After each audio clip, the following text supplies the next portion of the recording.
the Cybersecurity and Compliance Podcast with Craig Petronella.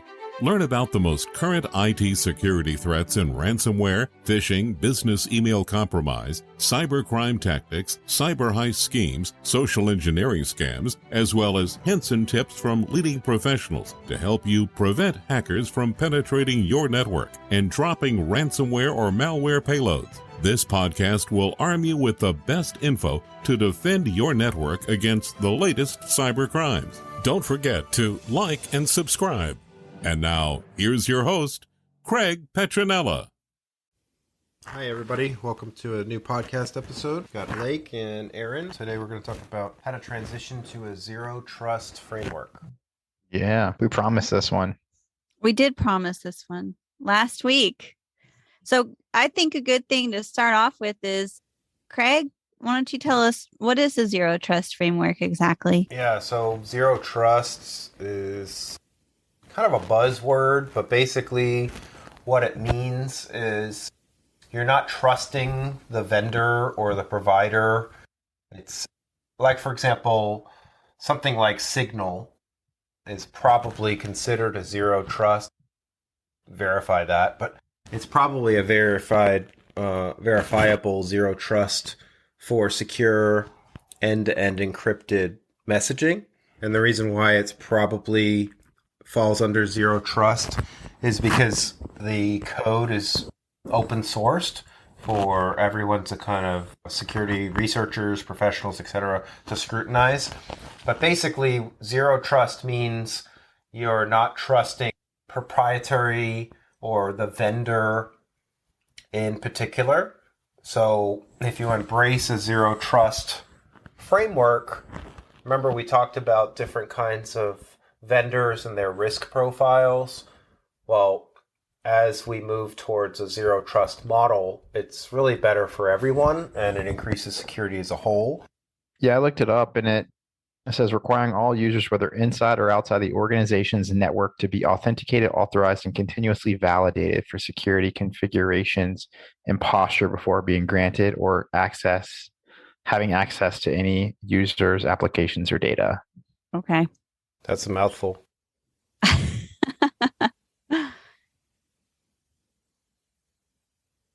I guess this is the future of cybersecurity, and every business should be transitioning into this business model. That's right? I'm assuming. Yeah, I mean, they talk a lot about it in some of the new regulations. I think the Biden executive order also talked about embracing zero trust frameworks. I think there's also crossover with things like NIST 800-171 and, popular frameworks around that. I think the bottom line is that it goes back to what I was saying before in previous episodes around it's a risk thing, right? I mean, if you are embracing zero trust principles and frameworks, it's constantly vetted and tested, right? So it's like you said, Blake, it's continuously validated. Whereas if you're trusting a single company that has proprietary code and they don't share and they're not open with their code and configuration, well, that's not zero trust because it's not continuously vetted. You're trusting the company to vet it and then probably do a pen test or a third-party audit, but you're still kind of tied to that proprietary ecosystem, right? Is it fair to say that you teach essentially the organization is acting as if their employees are babies and they can't do anything on their own? Is that is that a fair way to say it? I don't know if that's a little harsh. I think I think it's more about the foundational principles and technologies that are embraced and working together as an ecosystem. Like I said, if you're redesigning or reinventing your company and you're embracing zero trust technologies in various layers of your company, you're as a whole making your company stronger by having each of those layers continuously tested and vetted. Yeah, fair enough. I mean, the articles that I pulled up here, it talks about user identity and credentials like human programmatic, credential privileges on the device, network connections, behavioral patterns, and these are things to look out for or that you should be monitoring. Endpoint hardware and function, geolocation, firmware, authentication and risk, operating systems and patches, application installs. I know we, stay on top of, like, as a, if you're a managed service customer, and also like security and incident detection, suspicious activity, attack recognitions and patterns and odd things of that nature. So NIST, National Institute of Standards and Technology, they came out with a framework for zero trust called NIST SP 800-207. And if you go to the NIST website, they have a publication around, obviously, the abstract definition, what we're talking about here. What comes to mind as an easy analogy for people to maybe grasp is, back maybe, certain aspects of technology today are static and not dynamic, right? So it's almost like making your company more dynamic and flexible, embracing zero trust principles around these different layers that we're talking about. But it's assuming that there's no implicit trust granted to any kind of asset or user account or vendor. So it's building in redundancies in your framework. Other than people that are trying to pursue NIST or CMMC or any of those special compliance requirements, are there any other businesses that you'd recommend implementing, like, industries that you'd recommend adapt a zero trust framework? Yeah, this is not specific. When I said NIST, I wasn't referring to, like a specific vertical like government or something like that. I was saying that NIST has a publication around zero trust architecture. As far as types of companies, I would say really it's recommended for any business, especially nowadays with the current threat landscape. Like, I'm reading this here. It says zero trust is a response to enterprise network trends that include remote users, bring your own device or BYOD, and cloud-based assets that are not located within an enterprise-owned network boundary. It focuses on protecting resources, assets, services, workflows, network accounts, etc., not network segments, as the network location is no longer seen as the prime component to the security posture of the resource. So to kind of translate that a little bit, back 10, 20 years ago, a lot of people would drive to work and you would build the IT stack and enterprise infrastructure. You'd have typically a server or servers, you'd have a network, and your users would connect to the corporate network. Well, fast forward to present day, post-COVID, a lot of people are still working from home, and that's their permanent role now. We're more of a global kind of workforce, and we're no longer all required to go punch the time clock in a single location. So hopefully that helps maybe define it a little bit better, but it's principles and workflows to adapt to that methodology and way of working. So it just sounds like it got a lot harder with everybody transitioning into work from home. There are a lot of gaps, right? With people working from home, some people, unless the company is regulated and more mature, some people are not connecting to the corporate VPN. Maybe they don't have a corporate VPN, for example. Maybe they're just using their home internet service. So my point is that we've got software as a service or SaaS applications, like Microsoft Teams, for example, that allow for a mobile and remote workforce. But something like Teams, I don't consider a zero trust. It may help with the connection, but I don't consider it as a zero trust because it's still a closed source, proprietary, not continuously vetted. So it gets a little confusing, but I think that the whole architecture is centering around how do we bring together a workforce that is not in a single corporate location. That makes sense. And just out of curiosity, do you think there's a way for any business to become completely zero trust? It's the same for HIPAA compliance or a lot of these regulations. I think that businesses, I don't think that it's like a yes or no question is my point. You try really hard to be as compliant as you can, okay? And you hope that you have the evidence of all the layers of things that you can do, but it's always going to be a constantly evolving effort. I think that a business I think a smaller business in particular can more easily adapt and embrace zero trust architectures and technologies, opposed to a bigger company that has more cogwheels, more things to change, right? So yeah, I do think it's possible to eventually get there, but I think that there may be some challenges with siloed information or older legacy systems that there's no substitute for.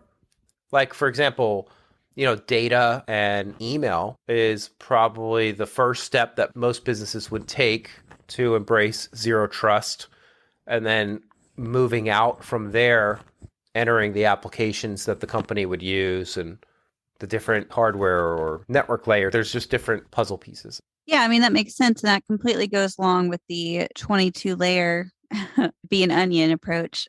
That's right.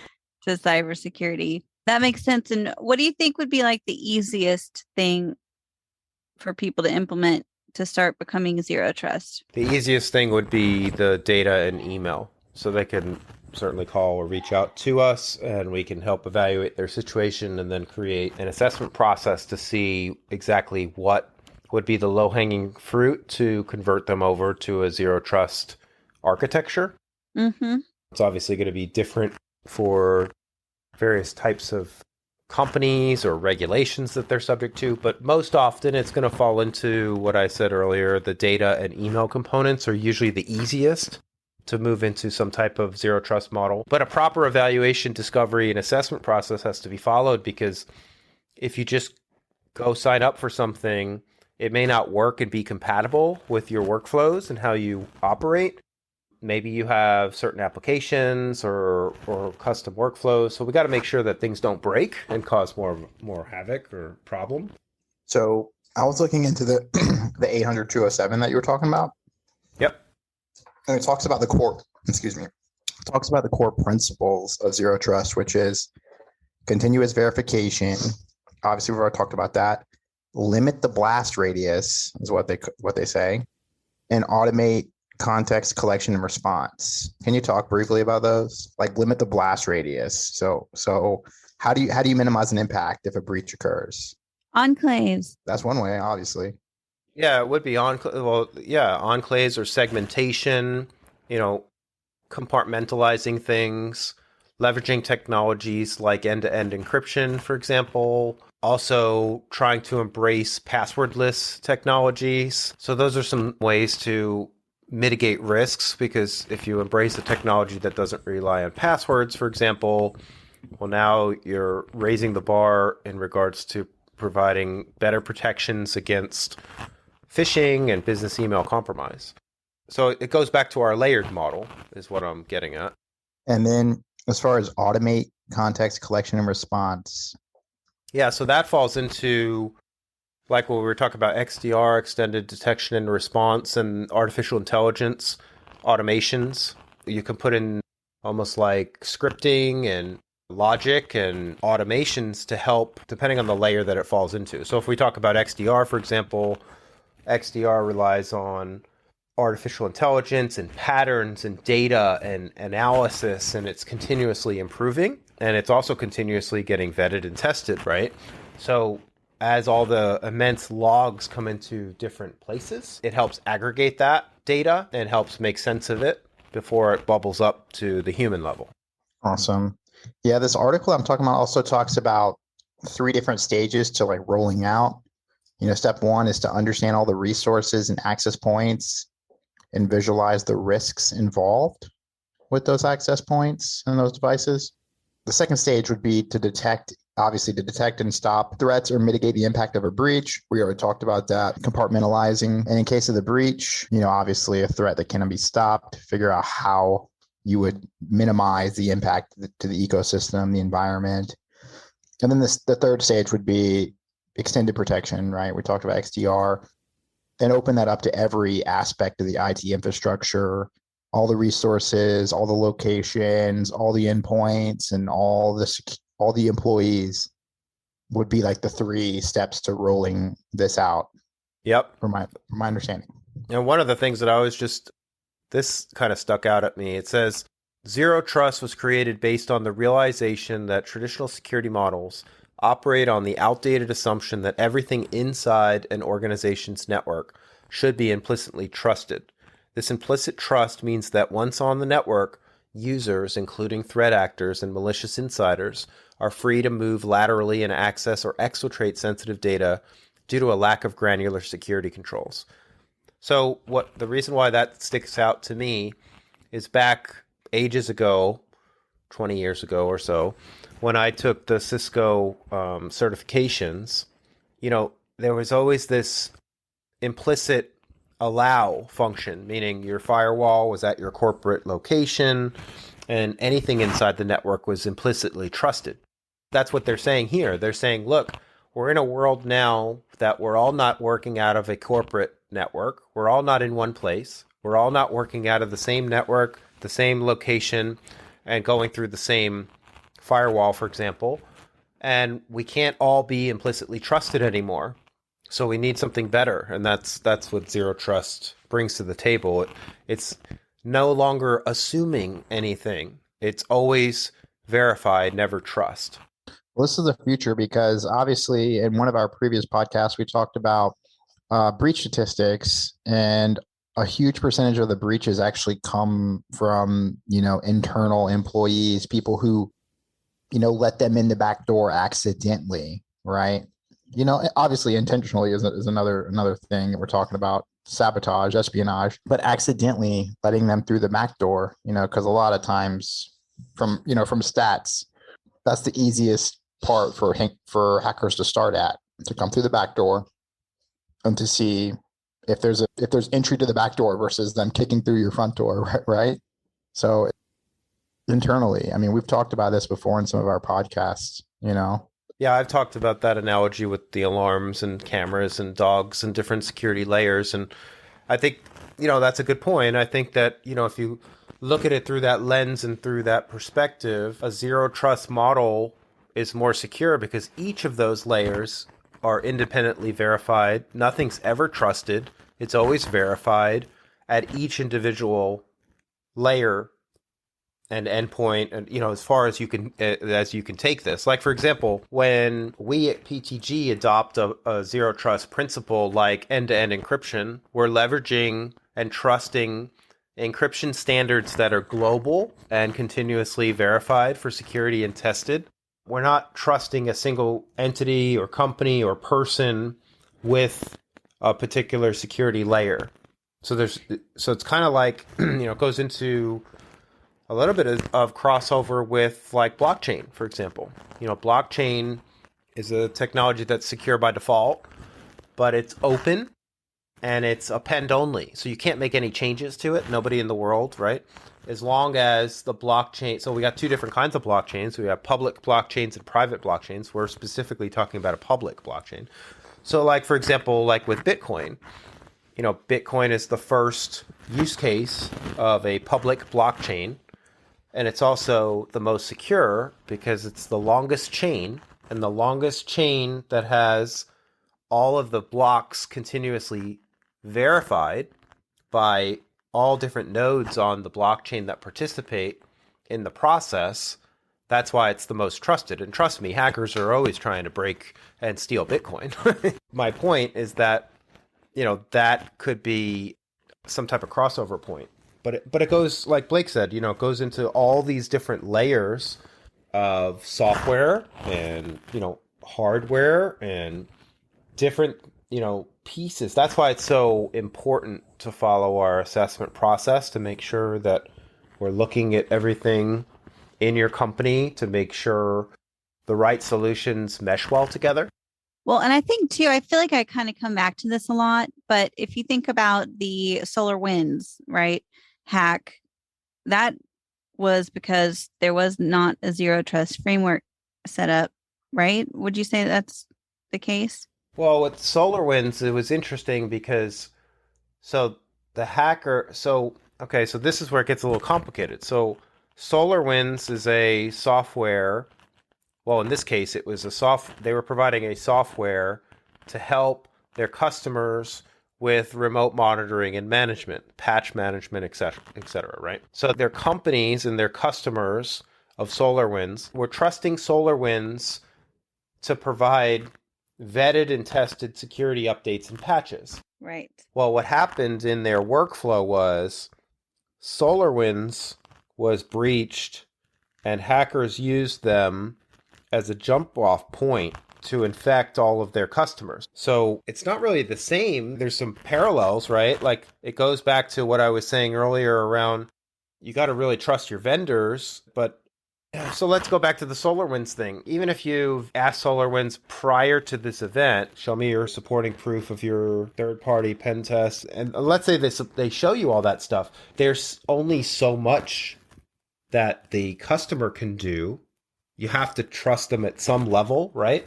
But maybe there is a better way to incorporate zero trust methodology into how vendors, like for example, maybe there is instead of, let's play customer of SolarWinds, instead of trusting SolarWinds to provide me with a patch or an update, maybe there's some intermediary that then verifies that the patch is valid and what it says it is. Like Microsoft would use hashing to make sure that what Microsoft's giving you is coming from Microsoft. Now, hashing in its own won't help in this situation because, again, you're still trusting Microsoft to give you the patch. The hashing just tells you that nobody manipulated it and it is what it is, right?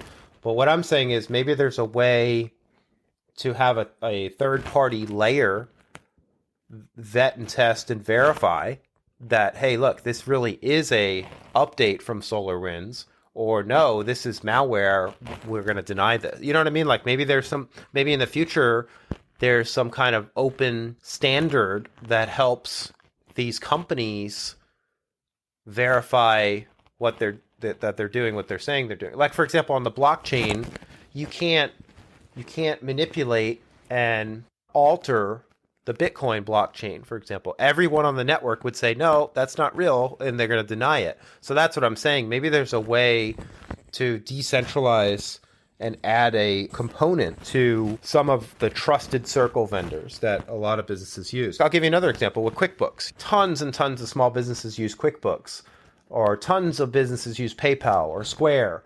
But how do we as companies know that what we get from those tunnels are safe? Like, how do we prevent another SolarWinds, right? There's only so much that we could do. I mean, we could say, no, we're not going to use your technology. And then, like, for example, not take a credit card. And maybe that's the answer for the payment layer. Don't take a credit card, take crypto, or I'm not advocating for one direction or the other. My point is that in that specific layered example, that would be a decentralized effort. So that's what I'm saying. Like there's so many different pieces to a business and so many different software packages. And, I guess the bottom line is after a thorough assessment process and methodology that we do, we'll be able to find all of those issues and gaps. But you may be at risk and a lot of companies may be at risk for another potential SolarWinds type breach. Right. Yeah, probably a lot of them, I would imagine. And that was the cool thing. What was it that happened that weekend, right? We had just installed the XDR on somebody's computer, right? The weekend of the SolarWinds. That's right. And they were able to, they shut it down, right? So nothing would infiltrate it. Oh, I think you're confusing. I think that wasn't SolarWinds. That was the Log4j. Oh, that was Log4j. Yes, it was. Sorry about that. Yeah. The point is businesses need to embrace zero trust technologies everywhere possible and look at not just technology, but look at every vendor. Like look at Target. Target was breached by an HVAC vendor, right? So the HVAC vendor was the trusted implicit allow inside their network. And that's how they were, that's how the keylogger got in there, and it was an easy way for the hackers to manipulate them.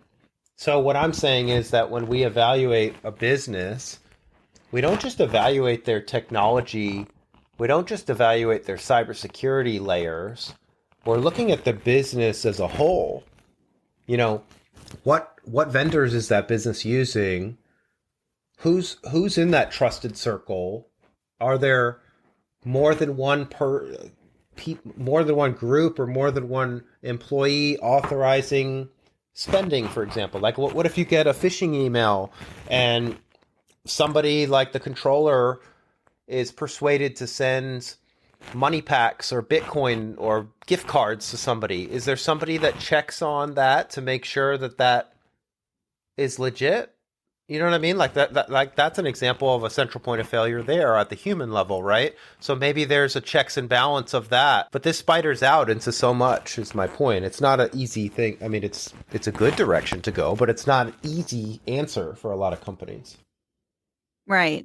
Yeah, that makes sense. And the talking about redundancy also makes sense. And I think redundancy can feel a little tedious at times, but if you think about what it can keep you from having to do, you know what I mean? Like if it can stop an attack from happening, then it's definitely worth it. Another example is like with Apple, right? So a lot of us buy Apple devices like an iPhone, for example. But when we buy the iPhone, which Apple controls the hardware and the software, and we know that as consumers, we're buying into Apple's methodology, and that's why we buy the device. And it's our freedom and choice to pick and choose what device we buy, sometimes, unless your company dictates it. But my point is that with the example that I'm painting the picture around, everyone with an iPhone is trusting Apple to provide that update, right? What if I'm not saying this would happen, but it could. What if something got breached in Apple's vetting system and the hackers then controlled every single Apple device as like a security update? So there's got to be some testing around and some, I guess, also more transparency from companies to show their users, hey, look, this is how we are going to deal with an issue like that. And this is how we're protecting you. And these are the extra safeguards we have in place to prevent something like that from happening. Yeah. Same thing with Microsoft. Microsoft is huge. We all trust Microsoft to provide updates and patches on Patch Tuesday and other days of the week. Same for Intel and AMD. And so my point is that all these big companies, I feel like, really need to pave the road and lead the path forward on adoption around zero trust. And then the smaller make it easier for the smaller companies to follow. Would you say the big companies right now, what if you had to grade them on how good overall you see the big companies being on implementing zero trust, what grade do you think you'd give them?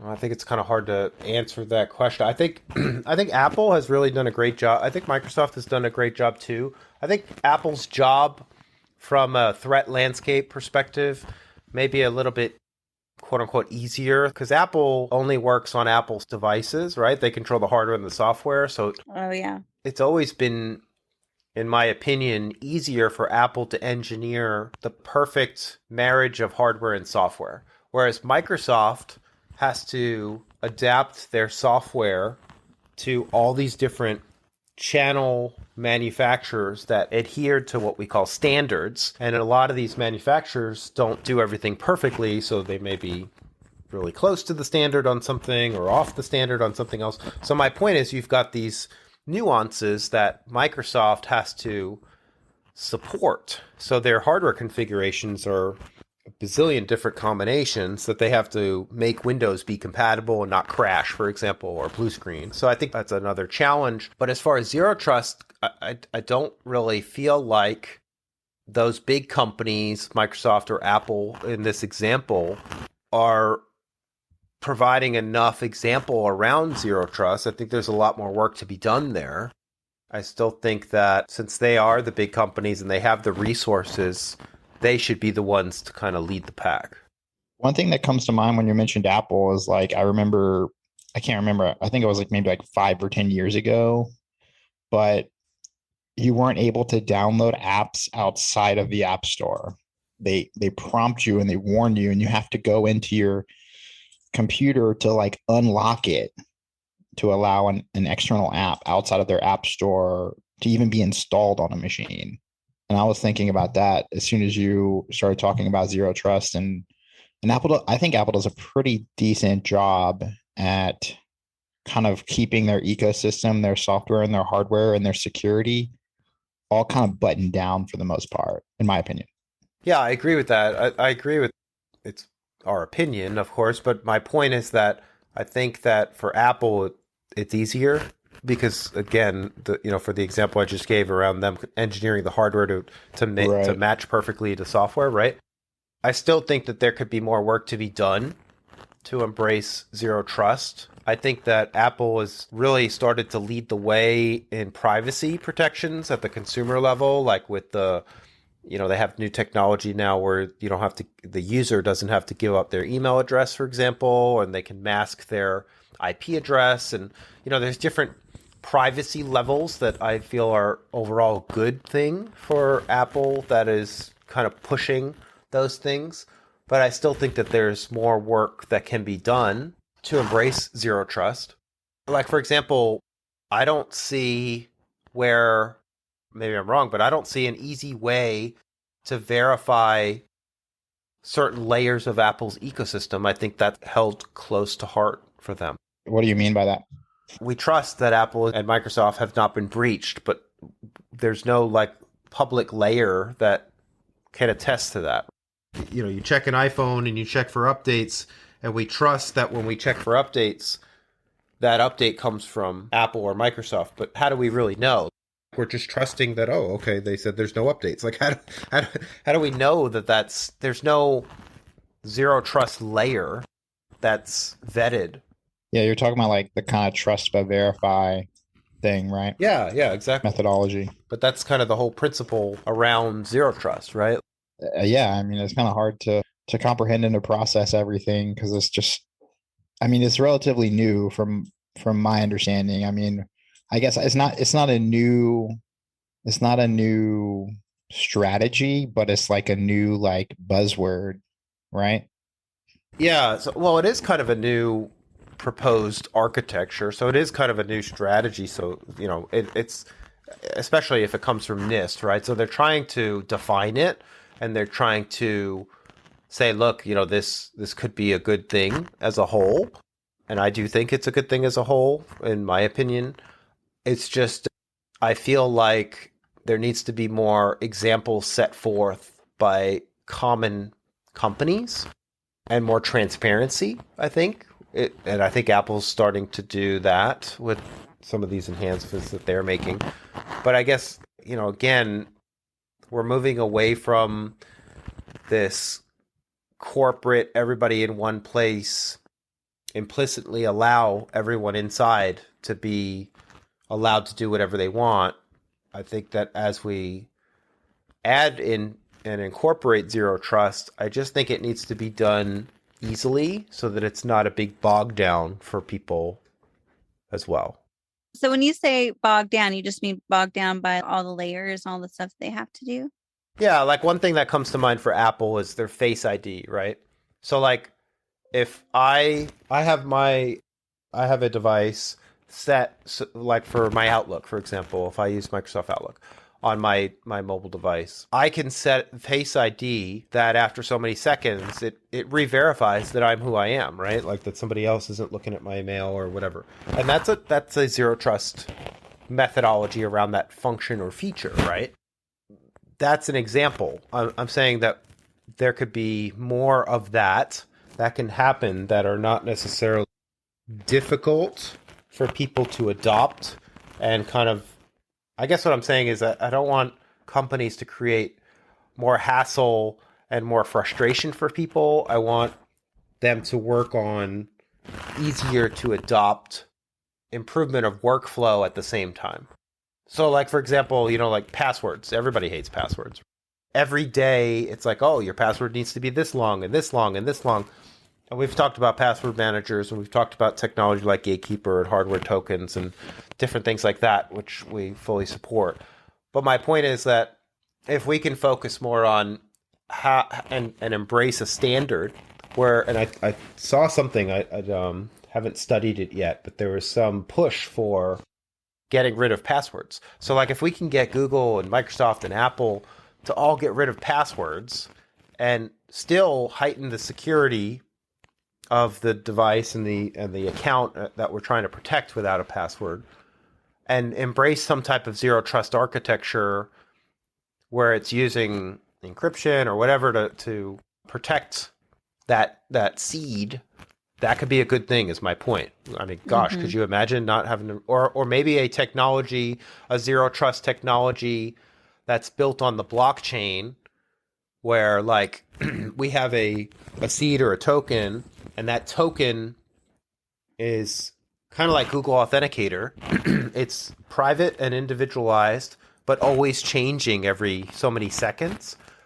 Maybe there could be a way to embrace a technology like that at the identity level, and then it uses that same zero trust methodology for every place that we visit. So it's kind of like single sign-on. So then you don't have a password for anything, and it's all vetted and tested. That would be awesome. Right, exactly. My point is that obviously we're cybersecurity professionals, so we want it to be secure. But my point is that we shouldn't have to trust a person or a company to say that it's secure. We should be able to trust no one and trust the technology and the world to vet and test it with supplying evidence of it. Much like the blockchain with Bitcoin, for example. You know, there's no manipulation of it. It's constantly getting tested every day, every second, you know. So maybe some way to leverage a technology like that, but in the everyday lives of us all, so that we don't have to deal with. I mean, could you imagine how much time is lost from people forgetting passwords to whatever? Oh, so much time. So much time. It's crazy. Yeah, so that's what I'm saying. Like, as we improve and work to improve a more secure zero trust movement, the big companies help to make it more efficient and easier as well at the same time. Okay.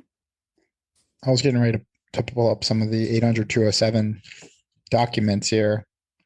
That might be one for another podcast, though.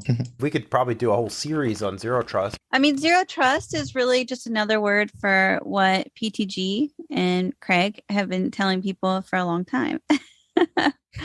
Yeah, like one of the things like with the CMMC and the different regulations that we're working for is they say, you know, your IT guy or your IT company shouldn't do your cyber, right?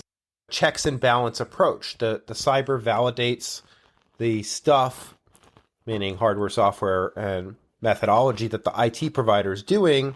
And if there's an issue, there's a checks and balance approach of, okay, fix this, and here's a gap for this. So it's constantly tested, right? I think that's a good thing for really any company, not just a regulated company, to follow, because what it does is, you know, a lot of small businesses that are not like a construction company, for example, they may have an IT guy or an IT company or a managed service provider, but they don't really, most of them probably do not have a cyber company. They probably assume that the IT guy or the managed service provider is doing that work, which is a poor assumption because that's not true. A lot of those companies will do or will say, hey, we do cybersecurity too. But that's where I think my opinion is that a conflict of interest happens. Now, it's okay for a managed service provider to do the two functions if and only if there's supporting evidence and a clear line in the sand of differentiation, meaning they've partnered with a company to do that cyber function or, you know, something like that. But the same team and the same company, if you've got one IT guy and his name's Bob should not be doing IT setup and configuration and IT security or cybersecurity. Does that make sense? Like Bob should, if Bob has Joe on the team and Joe doesn't interact with, that they have clearly divided divisions of the company and they're technically two separate companies, then that's okay because it's the checks and balance. But it could create a conflict of interest if you've got the same IT guy or the same managed service provider and they're doing both sides and there's no clear line in the sand of validation. That's where companies could get in big trouble because, especially if they're regulated, they won't really get in so much trouble from like an authority if they're not regulated unless there's a state or a federal law in their state. But the other negative impact could be some type of breach where, oh, Mr. Business Owner thought that the IT guy put in protection for ransomware, for example. Something that comes to mind immediately is like Bob would be like your single port of failure. That's right. Something that came to mind immediately is I was watching that documentary on like the Boeing airplanes that went down and stuff. And it was like, they had this one pitch sensor or something that only had a single point of failure. And whatever, I guess, whenever the angle of attack was, I don't know, that thing was, it essentially was failing. And then what it would do is it would just steer the plane down, like turn the nose down because I thought that it was stalling, right? Everything that, the reason why I bring this up is everything for security and safety relies on, having multiple resources and not a single point of failure. So in that instance, for example, the more resources that you have and the more that they're divided and compartmentalized, the less likely you are to have something happen, maybe safety or security or anything of that sort, Yeah, so that's a good point. And then what comes to mind also is that a lot of small businesses, especially if they're outsourcing to like an individual freelancer, that's a risk point. So you need, as an organization, to have backup or some type of redundancy there. The same for a company, a managed service provider. There needs to be participation on both sides, on the company side or the consumer side, as well as the provider side, on helping to build this stuff, because otherwise there's risks and there's gaps there. Even if you're a company that has your own IT staff, you still need to look ahead and think about, well, what happens if they get hit by a bus? Like, what do I do? You have to have different scenarios. We talk about tabletop and exercises. This is a perfect exercise that a lot of companies can, think about. Like, what do I do if Bob gets hit by a bus? Like, does my company go out of business? Like, what can I do to reduce that risk? And it's not an easy problem to solve, but business owners that are listening can think about it and try to put into place redundancies or consider working with companies that have redundancies in place, or even better yet, choosing more than one company. One is IT and one is cyber, and following some of these frameworks, even if you're not required to follow the specific framework. Like, for example, we talk about CMMC version 2. It is still the most modern framework, and it is a good framework to follow. Even if you might not be a defense industrial-based contractor, it still would give good maturity and improved security to the business. Absolutely. That makes sense. Yeah, I was looking at the 800-207 document here, and there's just a lot of different levels, just super complex.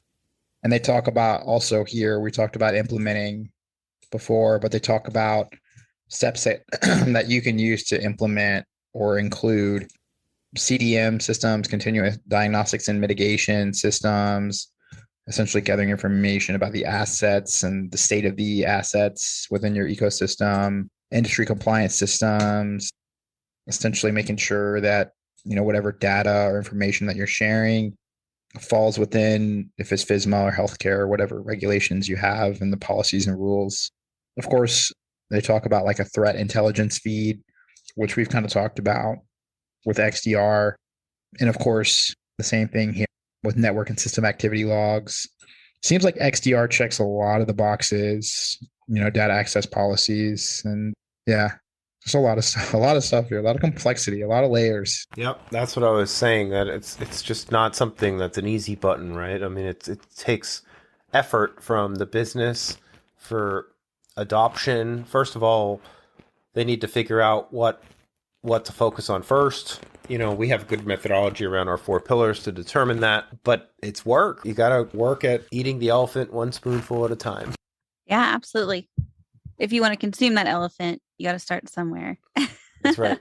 Like I said before, I mean, we can make a whole series out of this. Typically, the first steps would be data and email to embrace zero trust around those frameworks. And we have solutions for that. We can customize that for any business and give them exclusive pricing on it.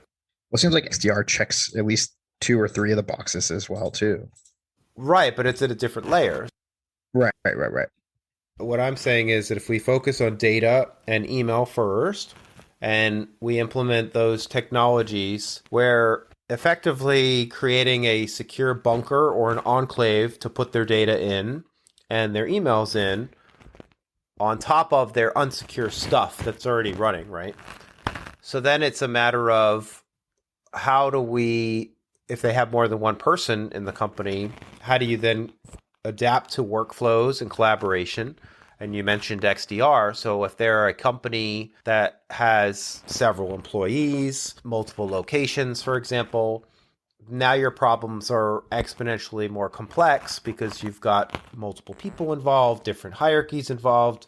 So you have just different complexities. Where XDR comes into play is that's going to detect that lateral movement and continuously, test and verify at the network layer, though. So that's what I'm saying. So like if you're one person working out of their house, you could have XDR on your network, your home network, and that will detect to make sure that because who has one device these days, right? I mean, everything is connected to the internet, even doorbells and thermostats. So wherever you are, my point is that there's more than one device, and at that network layer, that's where XDR comes into play. But if we start with protecting data and email, we can put that in a bunkered, secure area. And then, as you see, it just kind of expands upon and builds upon from there. I think we talked about this before, but I think we should maybe next week, we could do a podcast on enclaves and explaining what that is, because that seems to kind of go across not only zero trust, but also NIST, and it's just a great way to save money so that you don't have to implement everything in an enclave. But, if you have data that you store that is extremely sensitive, maybe you can start there kind of deal, because it does seem to kind of run with it, I would say.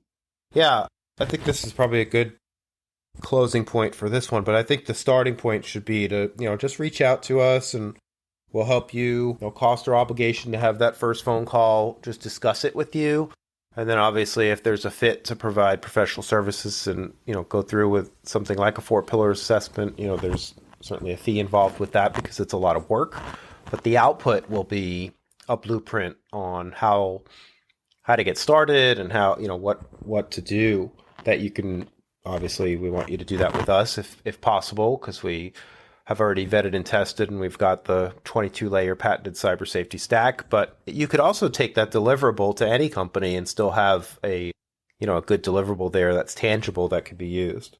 Yeah, we have one of our podcasts lined up too, like what to look for in a managed services provider and an IT and cybersecurity company. So we've got that one in our back pocket that we can break out in the future here, because I think that'd be good. Obviously, we're here to help, obviously, and we hope that you feel comfortable reaching out to us, but, we're here if you need us. Exactly. Awesome. Absolutely. What a great way to end the podcast. Yep, I think so. Thanks, guys. Nice job. Well, yeah, you guys have a great week, and we'll see you here soon. Chat you soon. Take care. Bye. Bye. Thanks for listening to the Cybersecurity and Compliance Podcast with Craig Petronella. For other episodes and more information, visit petronellatech.com. Also visit our other websites, compliancearmor.com and blockchainsecurity.com. Don't forget to like and subscribe. Thanks for listening, and stay secure.